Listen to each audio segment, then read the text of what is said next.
talking about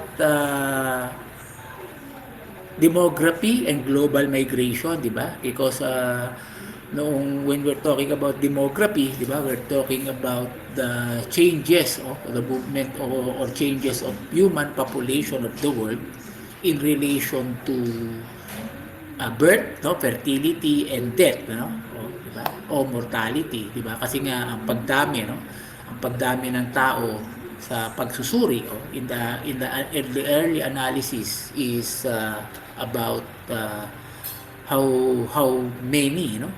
How high is the birth rate, and also in comparison to how high or how low is the death rate, no? During the previous time, 'di ba? Parang mas malaki, no? Birth rates are more and death rate also is more, so nagkakaroon na there is a balance between in population growth. But in the modern times, no, with the advancement of technologies, information, medicines and health, of course health and medicines, 'di ba?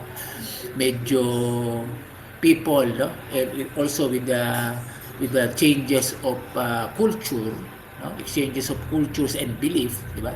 People right now tends to, or the world right now tends to have a slow rate, no, of birth or fertility, and also there is also a slow rate in mortality because of the modern medicines and healthcare, no? So nagkaroon siya ng equal, no? And since people now are with a mentality or a culture of small family or uh, small number of children, and di ba, and with the good health programs, no, nagiging aging world na tayo, no? So bumababa ang mga edad, tumatanda ang edad ng mga tao as we have given, di ba, in the previous data, no? Sabi nga natin, and when we talk about demography, we're talking also about the population, not just on the basis of fertility and mortality, or the birth and the death rate, di ba? We're also talking about migration, di ba? Wherein migration is the movement of human, di ba, from one place to another. I guess we have discussed this already, Yung migration means from the change of residence, no? Completely, and movement is just the change of residence in a temporary basis. So the concept of migration and movement, it becomes all now a factor, in the changing of population of human in a certain place, di ba? So yan, we're talking also about emigration and the difference between emigration and immigration, di ba? When you talk about emigration, you talk about leaving, you're coming from or leaving your place or your country. And when you talk about immigrate, di ba, you are going to. So one is coming outside, and immigration is going inside. So when someone, comes to the Philippines and wants to permanently stay here, they immigrate here, and they emigrate from their own country or from their own place, no? So they emigrate there, they immigrate to here, no? To us, no? So yan yon. So internal migration, no? Then the factors, no? Factors that determines the global migration, like the economic migration, meaning, di ba, it is your moving to find better employment, di ba, or follow a particular career path, no? This is mostly the main reason, no? This is mainly the main reason why people migrate, no, to other places, especially here in the Philippines, di ba? I guess this is one of the many, and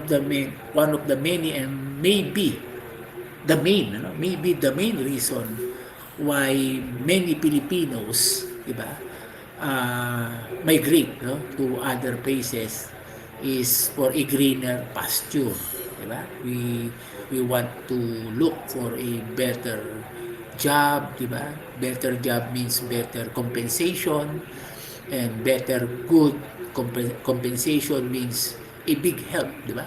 To our families living here.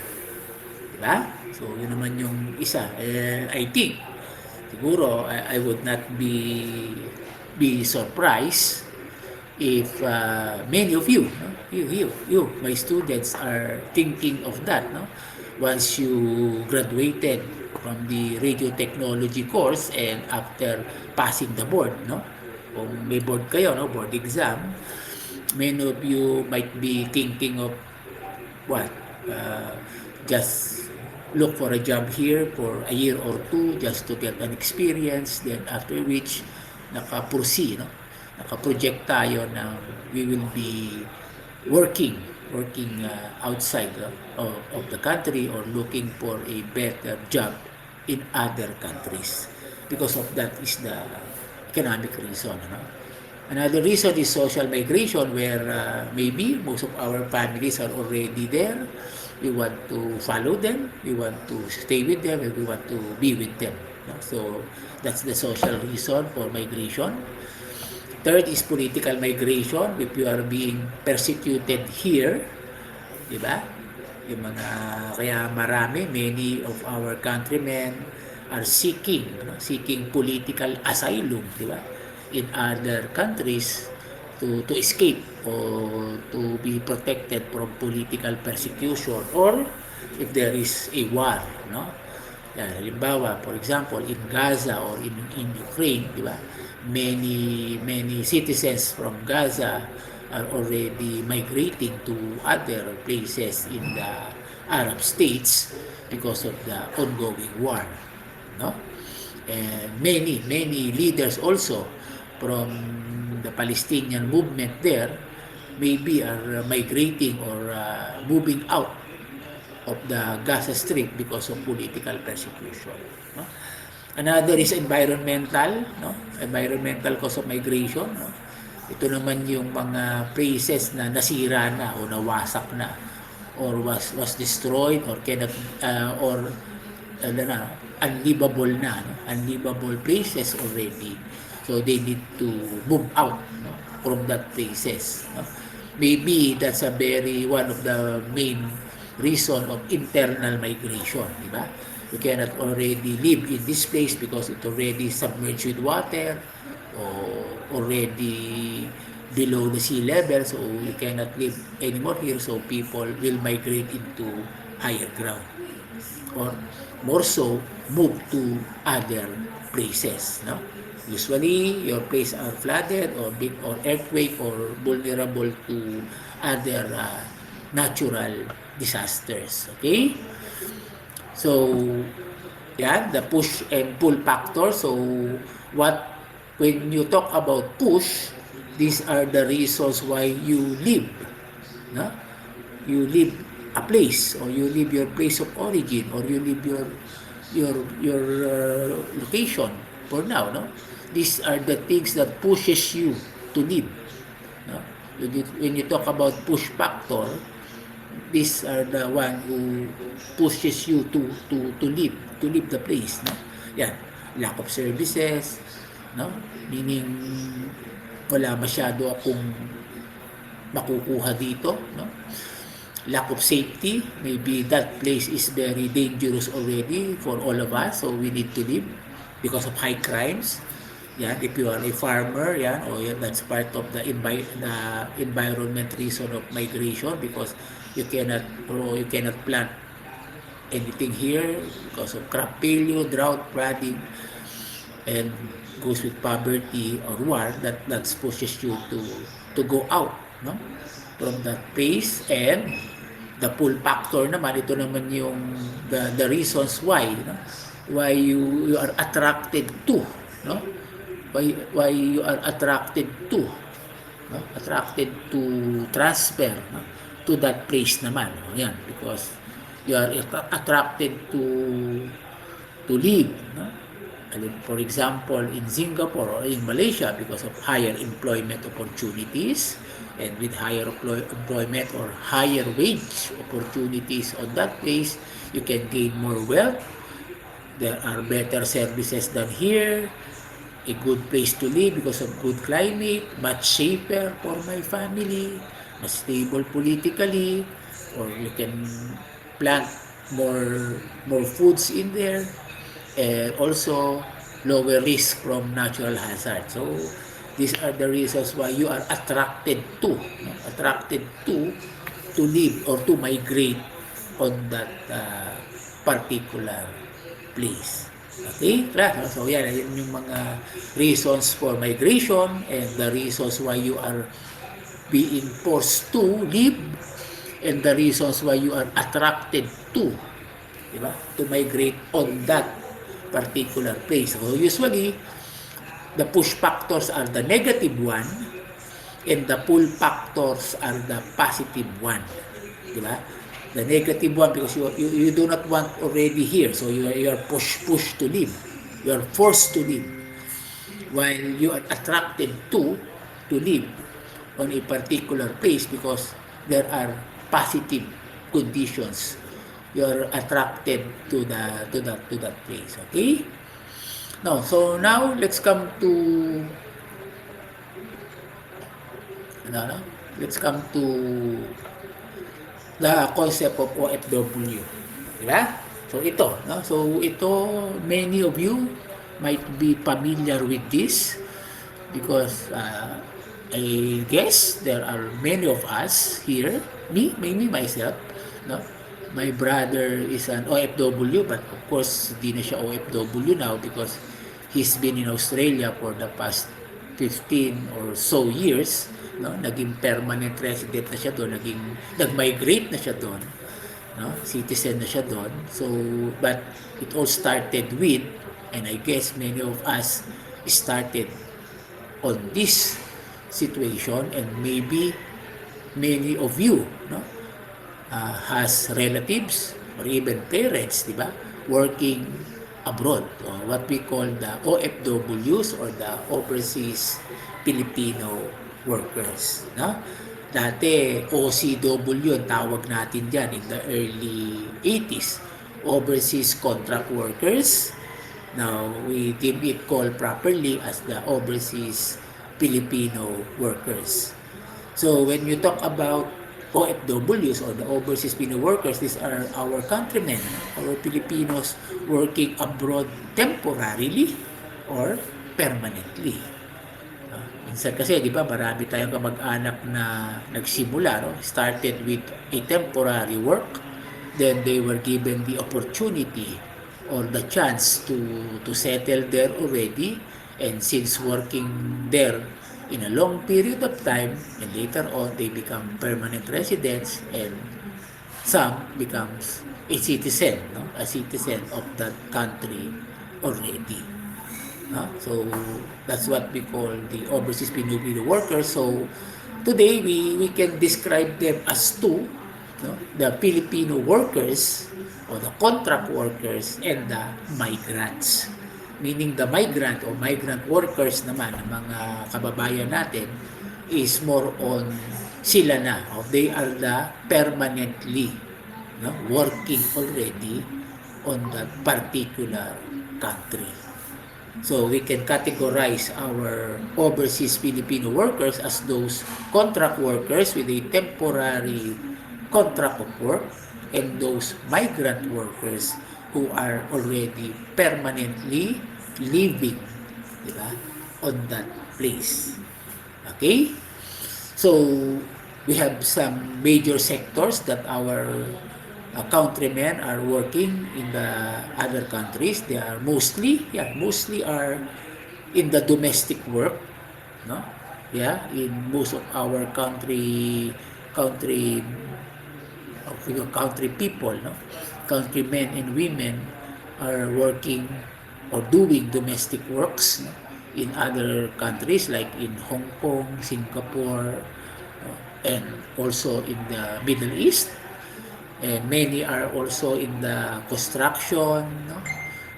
healthcare, engineering, and some are in the seafarers, seafarers workers, yung mga nagtatrabaho sa barko, di ba? And I think alam naman ninyo yan, Filipinos or Filipino families are really very very familiar with this concept of OFW because the data, sabi nila parang 3 out of 5 families o 3 out of 5 Filipino families ay mayroong OFW sa pamilya. No? 3 pamilya sa bawat 5 pamilya. 3 families for every 5 families has 1 member of their families working abroad. That is the data right now. Or we can say that is almost about 3 out of 5, diba? Is almost about 60%, 60% of our families has a member of their families working abroad. So yun nga, so sa POEA, Philippine Overseas Employment Agency and Philippine Statistics Authority data, 2023 data, we have about 10 million documented OFWs and migrants, di ba? Scattered around the world. Okay? So, ito, a little trivia lang, class, you can chat the answer if you will dare to, Sa tingin nyo, if I may ask, you can chat, one OFW o one, o ako, I'm working abroad, o ikaw, kunwari, Yuan, Faith, I can see you kasi dito sa screen, o Faith, o Yuan, o anyone from the class, one OFW, sa tingin nyo, ilan? How many are depending on him or her here in the Philippines? A little trivia lang. Halimbawa, isa akong OFW, Sa tingin nyo, ilan ang umaasa sa akin dito sa ating bansa? Any wild guess, class? Or you can chat it. Nga, 3. Okay? Yes, Rabe? That's a good question. Good answer. So, 3. And in an average, so of course, we're talking about that. Oh, yes, Aubrey. Tama naman, buong pamilya. But how many? How many in an average? Ang umaasa, kumari ako nagtatrabaho, kay kuya nyo ako, kay tatay mo ako, tito mo ako, nagtatrabaho ako sa abroad, I'm working abroad as an engineer, for example, or anyway, as a driver, as a truck driver, ilan ang umaasa sa akin sa Pilipinas? Ilan? Halimbawa, Aubrey, ang buong pamilya, ilan yan? In an average. O Rabe, sabi ni Rabe, 3. 3 pamilya o 3 tao? Kasi kung 3 pamilya, I will still ask how many. Any wild guess? Yes, Aubrey, one family, mga ilan? Let's be in number. O more than 5, 10, sobra ka naman, Rabe, 10 tao. So 4, more than 5. Sige. Let's try to average that, di ba? So that is 4 or 5 o 3, 4 and 5. Sige, kunin na natin average na 3, 4 and 5, na tao, ang umaasa, sa ating bansa sa isang OFW na nagtatrabaho sa ibang bansa. So, with an estimated of 10 million documented. So, ito yung naka-document, yung may record. Hindi pa natin alam yung mga illegal pang umalis at illegal pang nagtatago. But let's talk about documented na. So, if there are about 10 million documented OFWs, whether temporary or permanently working abroad, o whether migrants na sila o OFW pa rin sila, o ang sabi ni Aubrey, di ba? Ang dependent niya ay 5. O ang sabi naman ni Rabe ay 3. Sabi ni Cristel ay 4. Pero sabi ni Rabe, 10. Yeah. O, biro mo, o 10 million times 3, o di 30 million. 10 million times 4 is 4. 10 million times 5 is 5 million. 50 million. Diba? O, can you imagine ano ang population ng Pilipinas ngayon? Nga, ilan ang population ng Pilipinas? Ha? Wild guess? Diba? Ang population ng Pilipinas ngayon ay nasa 110 million. Yan, di ba? 110 million ang population ng Pilipinas. So, a little lower. O, sabihin na natin mga 109 million. Pero sige, to round it off, 110 million na ang Pilipino. Di ba? O biro mo, kung nag-average ng 5 o 4 to 5 Filipinos are dependent of OFW, are dependents ng mga OFWs, di ba? You can just imagine that it is almost 45% o 40 or halos kalahati. Ha? Kalahati na ng mamamayan, no? Almost half or 40 to 45% of our population are dependents of OFW. Halos kalahati na, class. Diba? Yan yung makikita ang talagang natatanging papel ng OFWs natin, and they are the ones who's keeping our economy afloat. Kaya naman kahit anong krisis ang tumatama sa buong mundo or crisis that hits the Philippines, lagi tayo nakakabangon because of the remittances of our OFW. Kasi kita mo naman, no?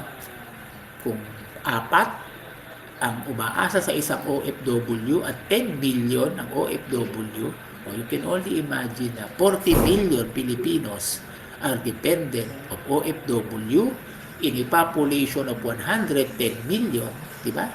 You can only surmise that 40% or 35 to 40% of our countrymen are dependents of OFW.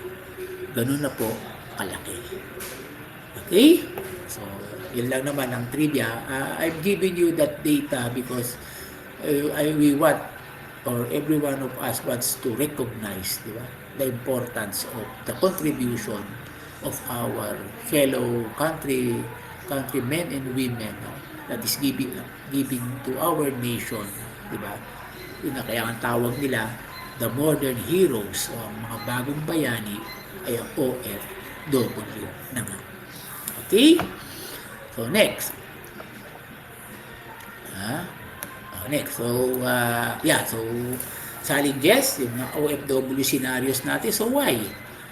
Why are they going out, di ba? Sa kabila ng lahat, di ba? Ang dami talagang mga factors niyan, di ba? Pag nag-OFW ka, challenges face, di ba? Talaga namang ang dami nating, though I haven't experienced it yet, pero ang dami ko din kaibigang OFW, di ba? Marami sila talagang mga kinakaharap, no? Biro mo, lalabas ka ng bansa, iiwanan mo ang pamilya mo dito, di ba? Iiwanan mo mga kaibigan mo. Talaga namang pangalawa, makikisama ka, no?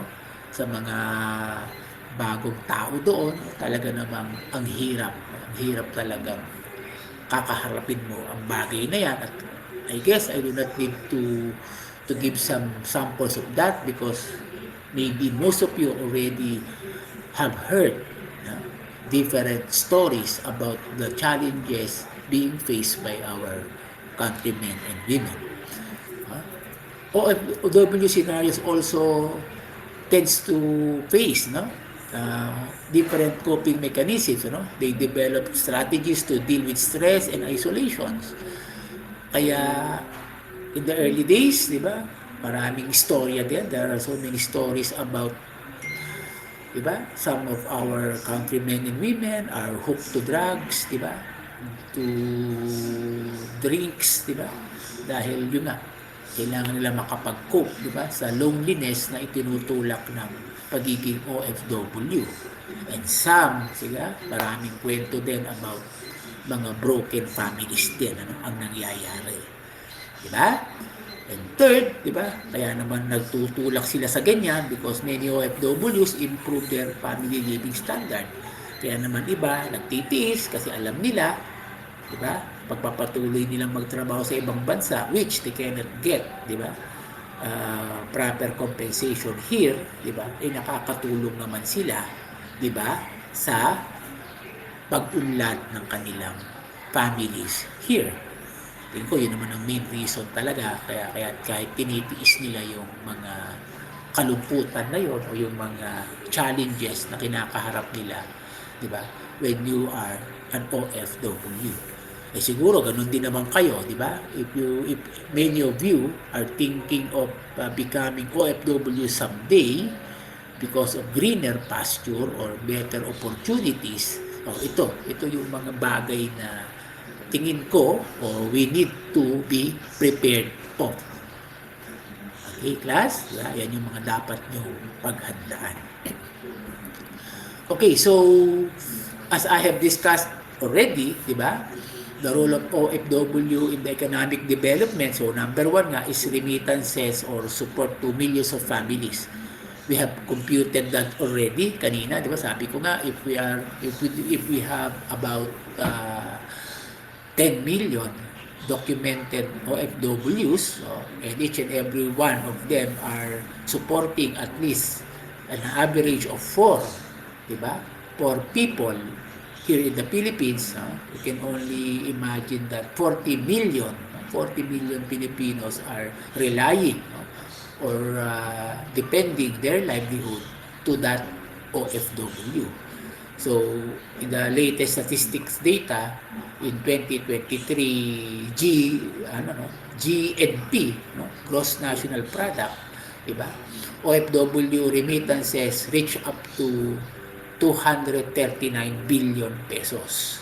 Kanyang kalaki. Almost 30% ng ating GNP o 30 to 40% of our GNP o Gross National Product comes from the, di ba, remittances of our OFW families. Di ba? At kaya mapapansin nyo sa economics class, if you will notice, di ba, tumataas ang kumbaga value ng peso, di ba, sa tatlong pagkakataon. Pag tinitingnan nyo economic figures ng Pilipinas, you will notice the 3 season na pumapalo o tumataas ang value ng peso natin. Kailan yan? One, siyempre of course every December. Diba? Bakit? Kasi yan, magpapadala ang mga OFWs natin ng mga remittances nila, siyempre pamasko sa kanilang mga anak, diba? Kanilang mga kapamilya. Mas malaki ang mga remittances pagpalo ng December because nga magpapasko. Diba? Another one, before, nung hindi pa nagbabago ang school calendar, lumalaki uli ang remittances ng OFW sometime March, April. Why? Because, yan naman yung mag-graduate, graduation time, during that time. Or, for every graduation period, diba, o graduation season, ayan, diyan din bubuhos ang remittance ng OFW kasi panggastos ng kanilang mga kapamilya na magsisipag graduate. And third, of course, enrollment.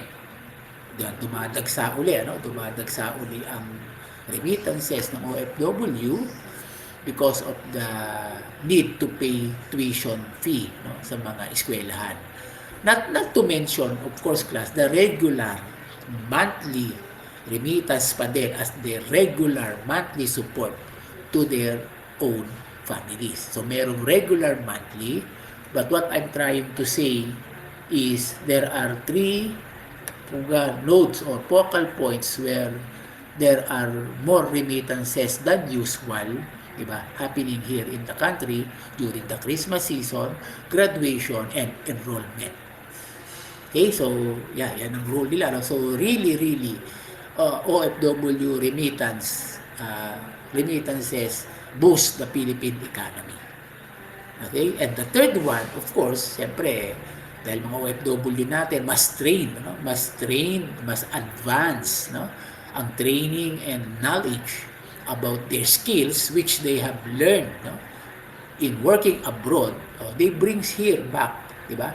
International skills and experiences and even standards, di ba? Kaya mapapansin mo rin, di ba? Kahit yung mga OFWs natin, even living, di ba? In the barrios, di ba? Makikita mo na medyo iba ang kanilang mga hindi ko naman sinasabi lifestyle pero nag-iiba ang kanilang way of life because they learn it, di ba? They learn those different style or way of life, di ba? When they are working in in other parts of the world, di ba? Yun nga yung sinasabi nating nagkakaroon ngayon ng mixed culture, di ba?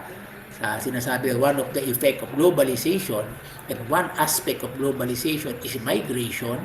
So pagbalik niya dito, di ba? Kung ang mga multinationals or mga transnational corporations delivers here modern technology, information, and instruments, yung mga OFW naman, what they learn from working abroad brings back here, di ba, international skills, experience, and even standards. Di ba? Natututo din, nagmo-modernize o nababago din ang kanilang way of life. Di ba? So that's the positive role of OFW migration, di ba, sa ating bansa. Okay? But there are also some social implication. Di ba? Mayroon din namang mga hindi maganda, no? O mga mahihirap, no? Na kinakaharap din naman, di ba, ang ating mga OFWs when it comes to working abroad or staying long sa ibang lugar. Of course, number one, yan, homesickness and separation from families. Yan, tingin ko naman, class, siguro we do not need to talk more on this because I do think na marami kayong kwento, no, na alam dyan, sa mga kapitbahay nyo, sa mga kakilala nyo, kaibigan nyo, o kaklase nyo before, no, na ang kanilang mga kamag-anak, no, na nag-a-abroad ay naho-homesick, di ba? Na nagkakasakit o what do you call that in English? Nagiging victim pa of loneliness, di ba? On that place, nagkakaroon ng mental breakdown, umuwi na lang dito. Iba nga, umuwi na lang dito na patay na dahil nakakagawa ng krimen doon sa ibang bansa dahil sa kanilang kalungkutan o ano man ang kanilang napasukan doon. Diba? And of course, very rampant also is the separation from families, di ba? Mayroon talagang mga pamilyang nasisira. Hindi man kasalanan ng OFW, pero baka yung pamilyang iniwan niya dito ay nawawasak o kung ano man ang nangyari na. Di ba? Marami rin tayong kwento, no, na alam o nakikita, nababasa o napapanood, di ba? Na which is really true naman, no? Yung mga ganyang kwento ng homesickness, anxiety, stress, loneliness, and that leads to separation from family or worse, nagiging broken family na. Diba? So yan ang mga social implications din talaga ng OFW. And two, diba? Culture shock and discrimination. Of course, ito naman, ikaw, diba? Pagpunta mo sa ganitong bansa, iba kultura, ibang way of life, diba? Ibang attitude, ibang kanilang belief, diba? Nagpo-culture shock ka o nahihirapan kang mag-adjust. Diba? And worst, nadi-discriminate ka pa. Lalo na tayo, di ba? Madaming negative connotations about the Filipinos. So, as a Pilipino, di ba? Pag napunta ka sa ibang bansa, nagkakaroon pa ng mga discrimination, and worse than discrimination, there's also this hate, no? Hate aspect, no? Pagdating diyan. Yes, George, but you're raising your hand. You want to add something, George? Napindot lang po sir. Okay. Sige, sige. Okay. So, that's what we're talking about, the social implication. Di ba? Dami niya, no? To give you an example, yung isang kabatch ko, di ba? Nagtrabaho sa Australia, no? Magaling naman, hindi naman siya domestic work doon, kundi skilled, ano? Parang programmer siya ng isang bus company. Siya yung nag-aayos ng dispatching, ano? ng isang malaking bus company sa Australia, di ba? Dahil Pilipino siya, no? Taga Pangasinan yun eh, no? So mahilig talaga yun sa what you call that? Pinakbet, di ba? Yan, ang mga Ilocano dito, no? Di ba? Napakasarap ng pinakbet ng mga Ilocano. So, yung taga Pangasinan siya, gusto niya yung pinakbet. O one time, nagluto siya o nagbaon daw siya ng pinakbet sa opisina. Diba? Pagbukas daw niya, umamoy yung alamang, di ba? O siya naman, sarap na sarap. Tayo, sarap na sarap sa amoy ng alamang. Ay sabi raw ng mga kasamahan niyang Australiano sa trabaho ay parang in Tagalog, ano, sabi niya, ano ba yan? Ano yung nabubulok na yan? Sino nagdala dito ng isang nabubulok na pagkain? O yun ang dating eh. Diba? Parang nabubulok ang amoy nila. So sabi ng kaibigan kong yun, nung nagsalita daw yung kanilang kasamahan doon na ano yung nabubulok na yan, unti-unti lang daw niya ulit tinakpan at itinago, hindi na daw niya inilabas. So that's it. Oh, that's one aspect of culture shock and discrimination because Australians maybe do not know the concept of, di ba? Do not know the concept of bagoong or alamang, di ba? Para sa kanila, isang bulok na bagay yon, eh para sa atin naman siyempre ang sarap-sarap naman nun, di ba? Just like when they come here in the Philippines, di ba? Lagi ko din silang binibiro na you haven't been to the Philippines pag hindi naman kayo kumain dito ng dinuguan tsaka balot. Di ba? Yun ba yung lagi din naman natin sinasabi. Which is, shock na shock din naman sila, no? Sa mga ganong pagkakataon. Okay?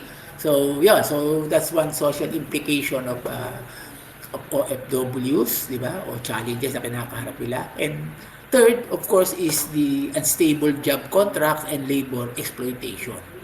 Though marami sa atin ang sinasabing tatagumpay o nagiging maayos ang buhay dahil sa magandang trabaho, pero marami din naman sa atin o istorya about our countrymen and women that falls to, di ba, labor exploitation, yung namamaltrato, no? Namamaltrato sa trabaho, yung iba hindi nakukuha yung tamang sweldo or hindi nakuha yung sweldo na pinag-usapan. Diba? So, ganun din, ano? Ganun din naman. So, mayroong mga nagtatagumpay at mayroon din namang parang mga nabigo. No? So, yun din yung mga challenges or mga sugal, ano, na kinapapasukan natin as OFWs. Diba? So, yan yung mga challenges dyan. So, we're looking at here of 2 points, di ba, class? So, we're looking of the role of OFWs in the economic boosting of our countries and the opportunities given to us as to look for a better future, look for a greener pasture, but also on the other hand, 'di ba? Meron din naman mga negative talagang kinakaharap, 'di ba? Ang ating mga OFWs, 'di ba? We'll just talk about this because just to relate that in the demographic analysis of population in the world, di ba? Kaya maraming tao sa Hong Kong, hindi lang naman dahil sa mga Hong Kongese, but you will add that, no? Sabi nila there are about more than 100,000 Filipinos working in Hong Kong, di ba? So you add that, di ba, to the population of Hong Kong, but of course hindi lang Pilipino yun, meron ding ibang bansa, no? Other countries or other citizens, diba? Other nationalities are also working, no? Diba? In Hong Kong. So the population of Hong Kong, not just the Hong Kongese or the Chinese living in there, but also the whole people living in there as also from the product of fertility, meaning the birth and the death and of course also from migration. And we just look into the focus of our own countrymen and women as Filipinos or overseas Filipino workers, that scenario of having many of our countrymen and women also are migrating because of the push.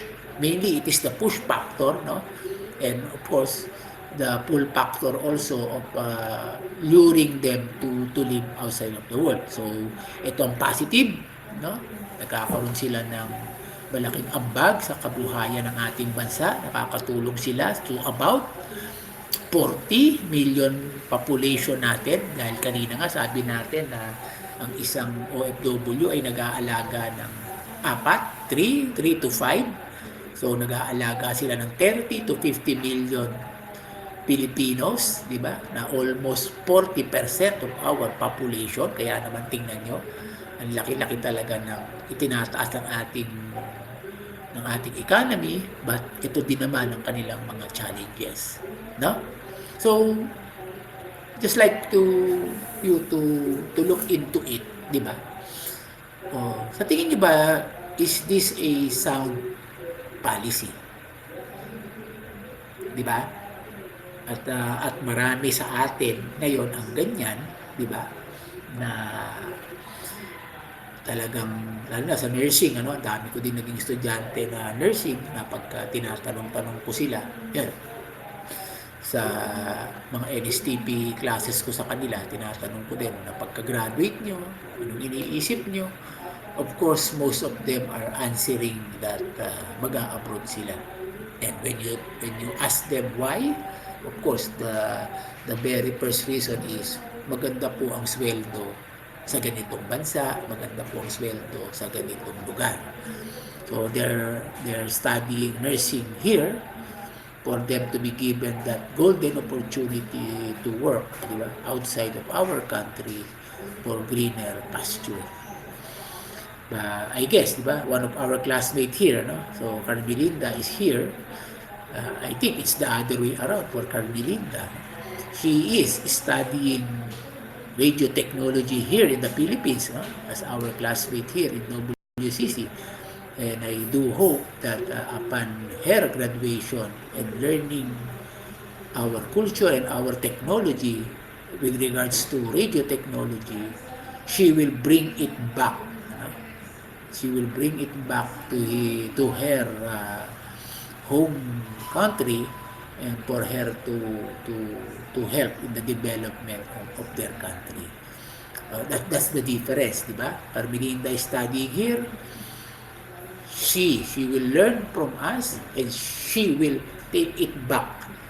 I hope, no, she will take it back to her country to help in the development of their countries, while most of us here in the Philippines we're trying to learn radio technology here. Maybe some of you will contribute to the development of our country, but I would not be blaming, but I guess many of us are thinking of migrating to other countries for a greener pasture, at tutulungan na lang natin ang ating mga maiiwanan dito. So babalik tayo again sa remittances. It brings good economy and brings better skills, experience, and technologies, but we have to face these consequences, implications, and challenges. So I will still go back to the question of, do you think migration or OFW scenario is a better sound policy, is a good policy, or can we really find other policy that can what you call that, prevent or at least mitigate the fast growing OFW scenario in the Philippines, di ba? Data shows from the POEA, di ba? Sabi nga nila almost monthly daw. Monthly, kung hindi ako nagkakamali sa data na binabasa ko sa POEA, di ba? Hindi raw bababa ng more than 1,000, no? Filipinos are going out of the country monthly. Biro mo yan, parang libo-libo ang umaalis buwan-buwan. So, in a span of 1 year, 12 months, o di mga 12,000 talaga. Di ba? Ang umaalis, no, sa ating bansa taon-taon. So, parang napakaliit, pero just imagine na ganun kalaki ang umaalis talaga ng bansa natin taon-taon.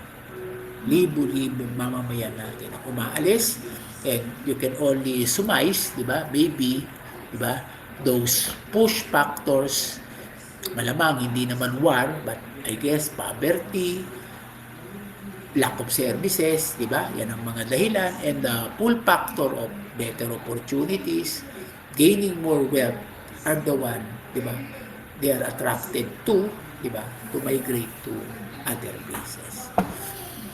Okay?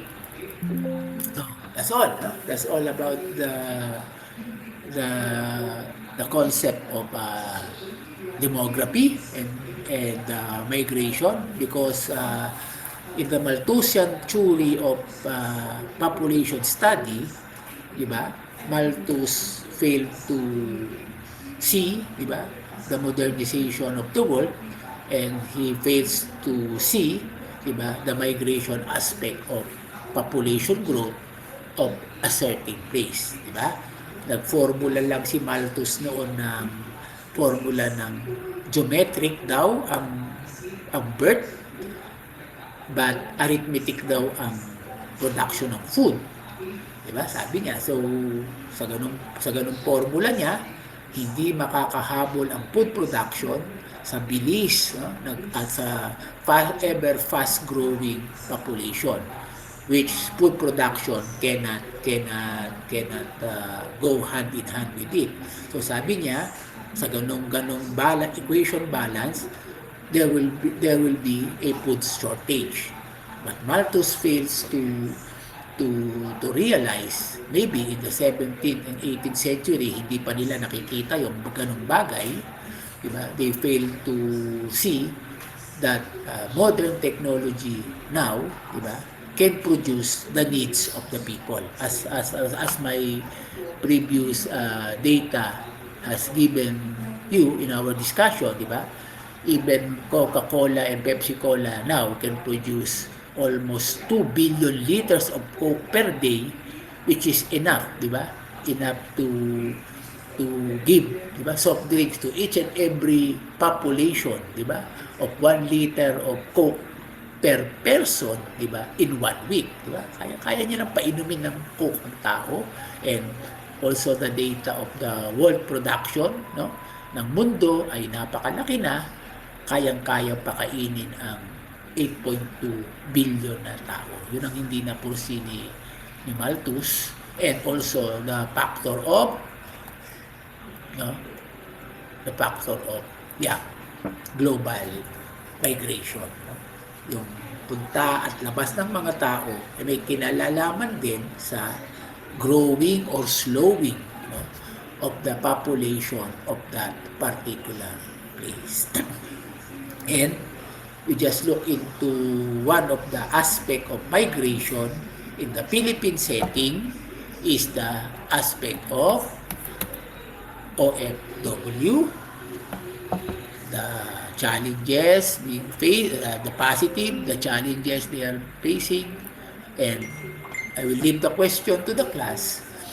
So, do you think, is this a sound policy? Diba? So, any question, class, regarding our discussion about demography and migration, and looking into particularity about the OFW scenario or case here in the Philippines? Any question? Ha?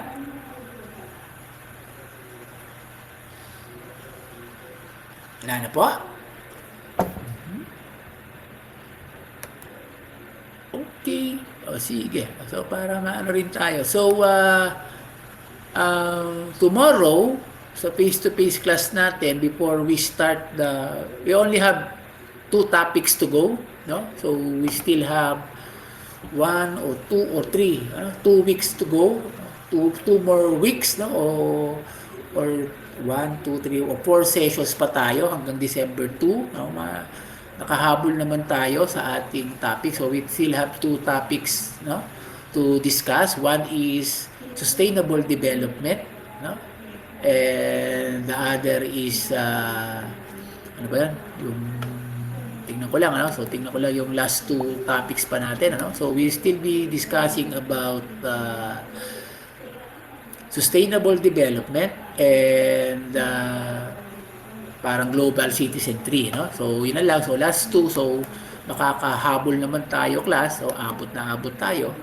So tomorrow, no, I will be discussing one before we start lecture number 10 about sustainable development. So i-discuss ko lang bukas yung quiz natin, ano? So tomorrow we'll be discussing about your quiz, another group quiz, but this time it will be a group interview, no? So i-maintain ko na yung group nyo, no, na gumagawa ngayon ng parang exit paper natin. So kayo na rin ang magkakagrupo. I will give you a group assignment, no? We will interview, no? We will interview one OFW na kakilala nyo. Bahala na kayo sa grupo kung sino. Just give your time for that. So mag-i-interview tayo ng one OFW at that will be your quiz number 1, di ba? Dito sa ating final period.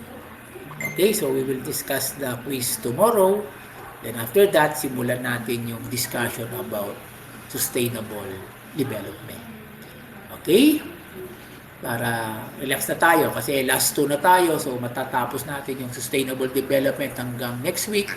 Then we can start again the lecture 11 for the next 2 sessions. Then yung last session natin on December 2 face-to-face, magkaroon na tayo ng parang general summary, no, ng ating course ng contemporary world kung naabot natin yung ating general objective ng ating course. Okay? So, bukas, discuss ko yung quiz natin. Okay? So, anything else? Yes?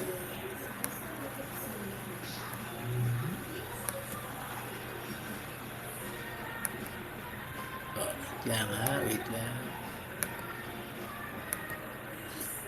Sige, kung wala naman so I'll see you all again tomorrow, no? So, ano ba? 7, 9, no? 9, no? So, 9, first part, discuss natin yung quiz, then tuloy tayo sa lecture 10 natin about sustainable development.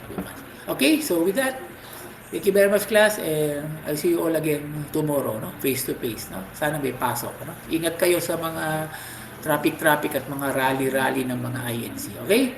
So bye-bye. See you all again tomorrow. Bye-bye.